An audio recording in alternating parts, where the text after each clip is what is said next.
Hey everyone, welcome back to Botanic Haven, the channel all about gardening, plant care and creating those beautiful green spaces, whether that's on your balcony, in your backyard, or even tucked into a sunny corner of your living room. We love everything that grows here, and today we're talking about one of the most exciting vegetables you can possibly grow at home, zucchini. Specifically, we're diving into starting zucchini in March, and more importantly, the one timing mistake that trips up so many gardeners every single year. I've seen it happen to beginners and experienced growers alike, and honestly, once you understand it, you'll never make this mistake again. So let me set the scene. It's late February or early March. You walk into a garden centre and suddenly the seed display is fully stocked. Packets of zucchini, squash, cucumbers, everything looks so tempting. You grab a few packets, go home excited, and think March is the perfect time to get started. And in some ways, you're absolutely right. March is a great month to think about zucchini. But here's where a lot of people go wrong, and it's a mistake that seems so innocent at first. They start their seeds too early indoors, get big, leggy, overgrown plants by the time the weather is ready, and then either the transplant fails or the plant never really recovers its vigor. We'll get to exactly why this happens in a moment, but first, let's talk about zucchini itself, because understanding the plant helps everything else make sense. Zucchini is what gardeners call a warm season vegetable.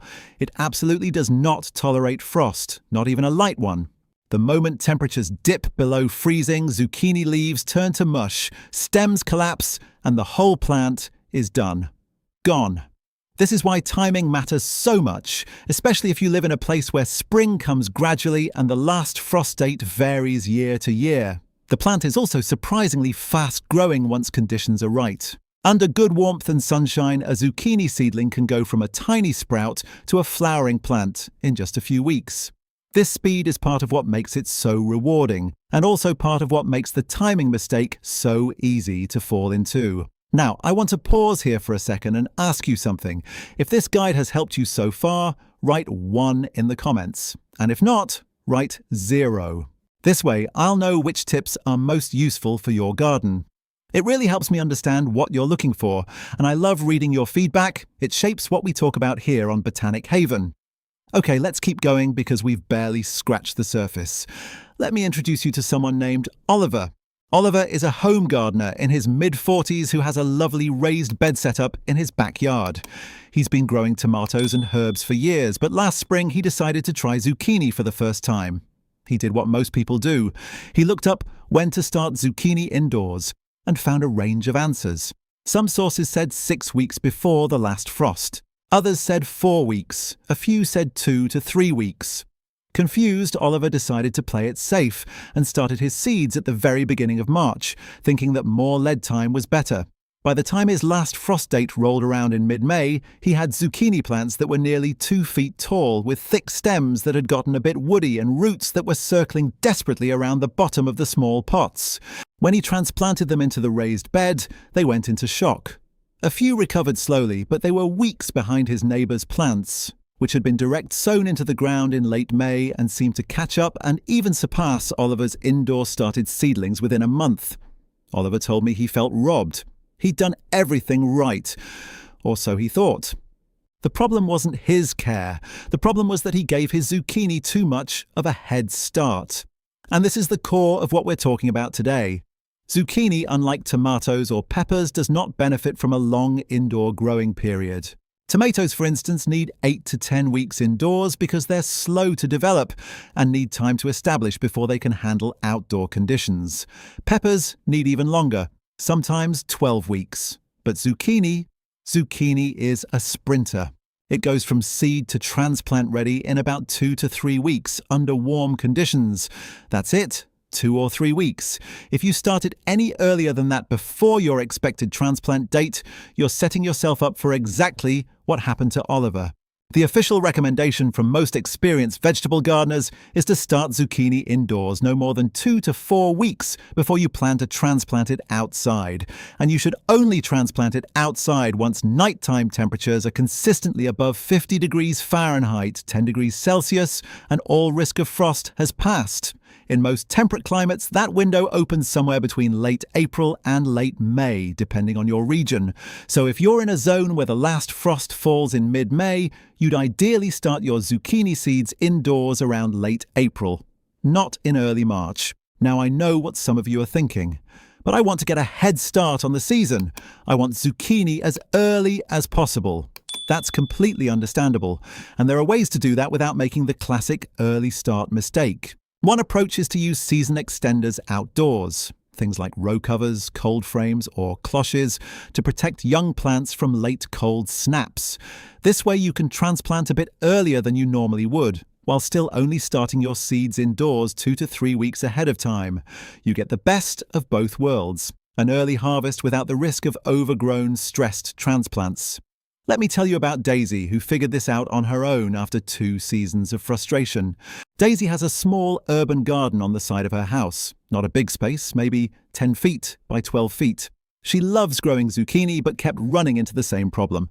Her plants would start strong, then stall out in June, and she'd only get a handful of fruits before the plants started declining in August. After some digging around in gardening forums, she realized that her plants had been stressed from the very beginning because she'd started them too early and they'd never fully recovered their energy. The 3rd year, she changed her approach. She started seeds in late April in small biodegradable pots, just 3 weeks before her projected last frost date. She kept them warm on a heat mat near a south-facing window. By the time she was ready to transplant in mid-May, she had compact, vigorous little seedlings with 2 true leaves and strong root systems that hadn't yet started to circle the pot. She tucked them into the soil, covered them loosely with a row cover for the first week just in case, and stood back. Those plants took off like rockets. By late June, she was giving zucchini to her neighbours. By July, she was practically begging people to take some off her hands. That's the difference the right timing makes. One thing that's worth mentioning is what happens to a zucchini plant when it gets root-bound or overgrown in a pot before transplanting. The roots, having hit the walls of the container, start to circle. This circling pattern can become permanent, even after you transplant into open ground. The roots sometimes continue growing in that circular pattern, rather than spreading out the way they should. This limits the plant's ability to take up water and nutrients efficiently, and it can make the plant more susceptible to heat stress, drought, and disease later in the season. A small 2 to 3 week old seedling in a 3-inch pot has none of these problems. Its roots are young, eager, and ready to spread the moment they hit new soil. Now, another part of the timing conversation that people often overlook is soil temperature. You can have perfect air temperatures, 0 frost risk, and beautiful spring weather. But if your soil is still cold from winter, zucchini will sulk. These plants want soil that's at least 60 degrees Fahrenheit, 15 degrees Celsius, to really wake up and grow. Below that temperature, germination is slow, root development is sluggish, and the plant just kind of sits there looking sorry for itself. This is another reason why direct sowing or transplanting too early, even if air temperatures seem fine, can backfire. A simple soil thermometer is one of the most useful and underrated tools in a vegetable garden. Stick it a couple of inches into your bed in the morning and again in the afternoon. When it's consistently reading 60 degrees Fahrenheit or above, you're good to go. Let's talk for a moment about the actual process of starting seeds indoors, because doing it right makes a big difference. Start with a good quality seed starting mix. Not garden soil, not potting soil with lots of bark and fertilizer, but a light, fine seed starting mix that holds moisture well without becoming waterlogged. Fill small pots or cell trays and plant 1 or 2 zucchini seeds per cell, about an inch deep. Zucchini seeds are big enough to handle easily, which is one of the joys of working with them. Press the seed gently into the mix and cover it over. Warmth is the key to fast germination. Zucchini seeds like soil temperatures around 70 to 85 degrees Fahrenheit, 21 to 29 degrees Celsius, to germinate quickly. A heat mat designed for seed starting is a worthwhile investment if you're serious about getting consistent results. Without bottom heat, seeds in a cool room can take 2 weeks or more to sprout. With it, you might see the first little arch stems pushing up through the soil in as little as 3 or 4 days. It's genuinely exciting every time. There's something almost magical about watching that first tiny seedling emerge. Once your seedlings are up, move them to the brightest spot you have. A south-facing windowsill is decent, but it's rarely enough for truly stocky, healthy seedlings. The light in early spring, even through a glass window, tends to be weak and angled, and seedlings respond by stretching toward it and becoming leggy. Leggy seedlings, those with long, thin stems and leaves spaced far apart, are a sign of light stress. They're not doomed, but they're not ideal either. If you have a grow light, use it. Even a simple, inexpensive LED grow light kept close to the seedlings for 14 to 16 hours a day will make an enormous difference in how compact and sturdy your plants develop. Compact seedlings with short, thick stems and closely spaced leaves transplant far better than their leggy counterparts. Here's a little story about a gardener named Rose who discovered the grow light difference by accident. She had 2 zucchini seedlings from the same seed packet. One ended up near a very bright south window. The other she stuck under a little grow light she had left over from starting herb seeds. When it came time to transplant both plants outdoors, the difference was striking. The window seedling had a stem about as thick as a pencil, with leaves that looked a bit pale and stretched. The grow light seedling was almost comically stocky by comparison. Short, dark green with a stem as thick as her thumb and leaves that curled slightly at the edges from sheer health. The grow light plant hit the ground running and outpaced the window plant by weeks. Rose has never used a windowsill alone for starting seeds since. Let's also address the question of whether to direct sow or start indoors at all.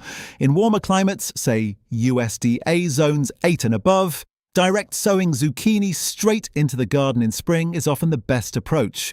No transplant stress, no hardening off, no worrying about roots circling pots. You just plant the seeds directly where they'll grow, keep them moist until they sprout, and let them do their thing.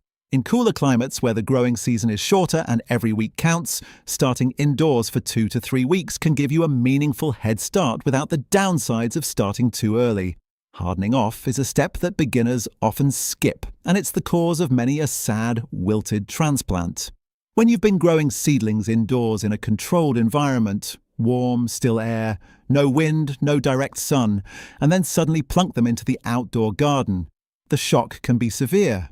Leaves scorch, stems kink in wind, and the whole plant looks traumatized for days. Hardening off means gradually introducing your seedlings to outdoor conditions over the course of a week or 2.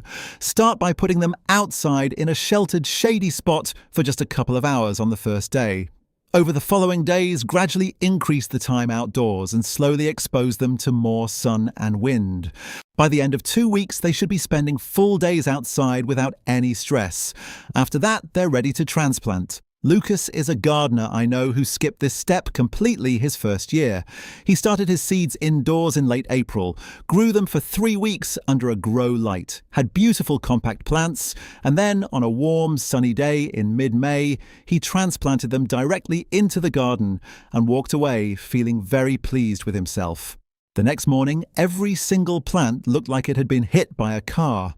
The leaves were bleached out and papery. The stems had flopped sideways and one plant had essentially given up entirely. It was a hard lesson. He nursed 2 of the 3 plants back over the following week. They eventually recovered and produced a reasonable harvest, but they were set back by at least 2 weeks. Since then, Lucas hardens off every single seedling he starts, no exceptions.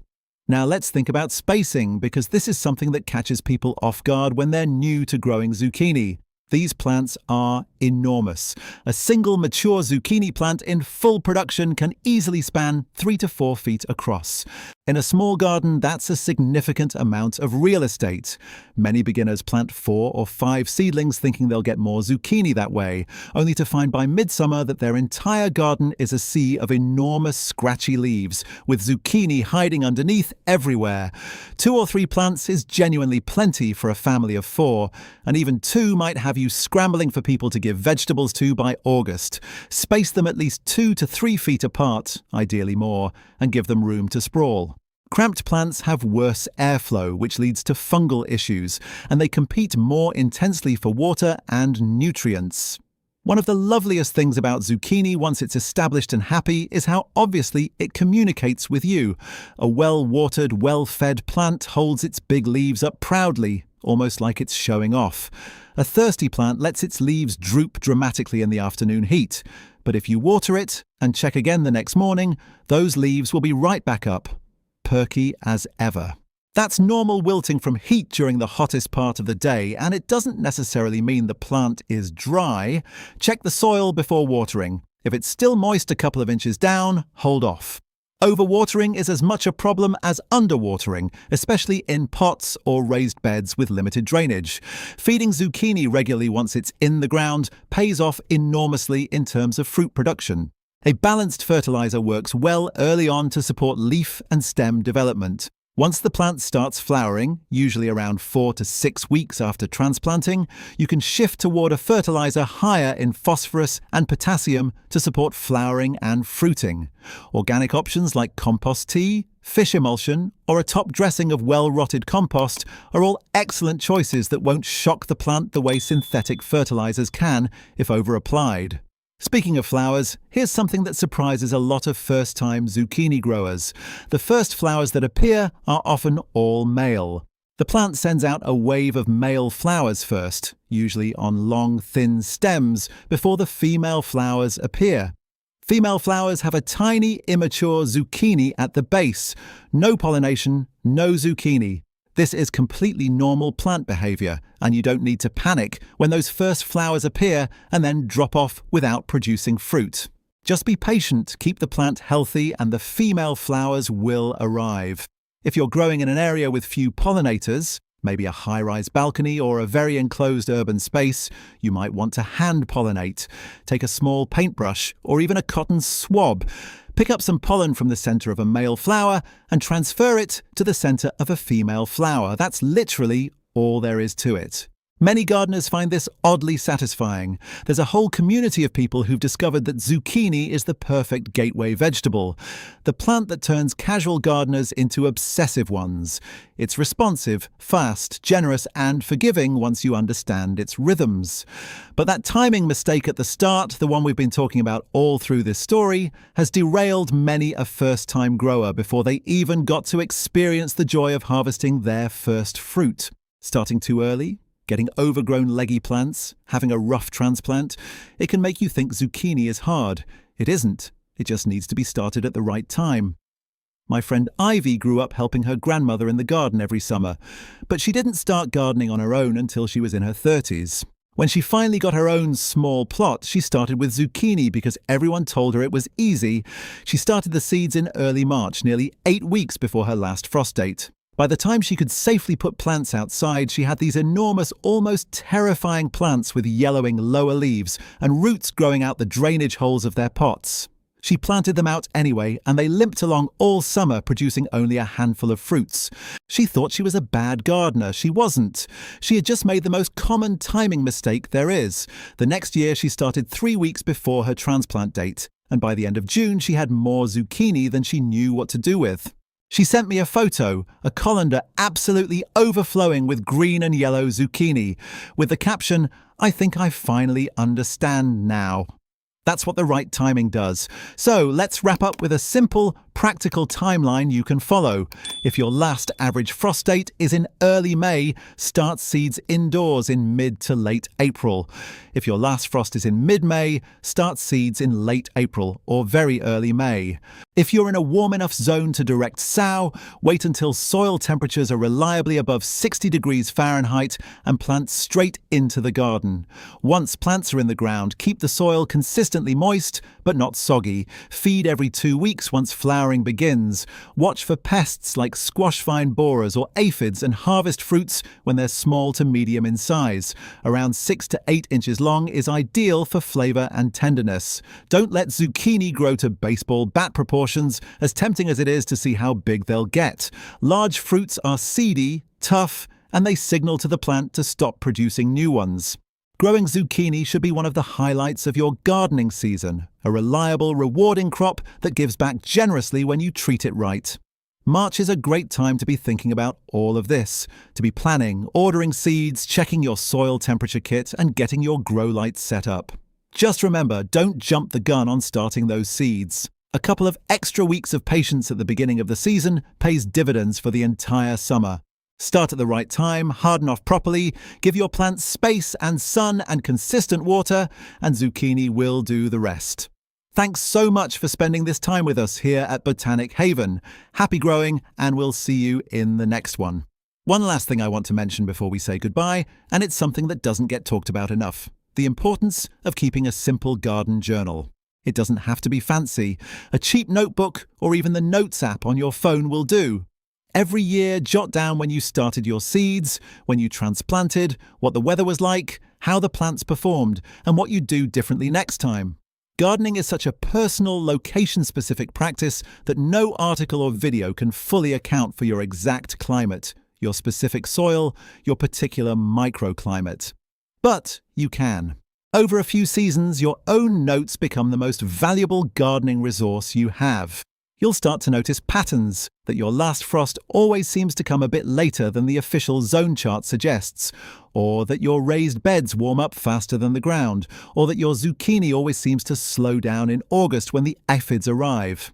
That kind of local knowledge is priceless. It's also worth saying that failure is just part of gardening, and there's no reason to feel discouraged when something doesn't go as planned. Every gardener who has ever grown anything beautiful and productive has also killed plants, made timing mistakes, forgotten to water, or planted something in completely the wrong spot. The gardeners who succeed aren't the ones who never fail. They're the ones who keep going back out there, season after season, curious and willing to try again. Zucchini in particular is a plant that almost invites experimentation, because even a mediocre zucchini harvest is still a harvest. Even 3 fruits from a struggling plant represent something you grew yourself, from a seed in your own soil. That matters more than any yield number. If you're reading this in late winter, staring out at a cold, bare garden bed and dreaming about summer harvests, just know that this is one of the most hopeful times of year for a gardener. Everything is still possible. Nothing has gone wrong yet. The planning stage is its own kind of joy. Flipping through seed catalogues, sketching out bed layouts, thinking about what worked last year and what you want to try differently. Zucchini is a great place to start that planning because it's simple, satisfying, and almost guaranteed to reward you as long as you respect those timing basics we talked about today. Let March be your month of preparation and let May or June be your month of harvest. Thank you so much for reading all the way to the end. It truly means the world to us here at Botanic Haven. If you found this helpful, share it with a friend who's thinking about starting their first vegetable garden, or leave a comment below telling us what you're planning to grow this season. We'd love to hear about your zucchini journeys, your victories, your funny stories about accidentally growing zucchini the size of a submarine. This community is what makes this channel so special, and every comment, every question, every photo you share makes us love what we do even more. Until next time, get your hands dirty, stay curious, and happy growing. We'll see you soon.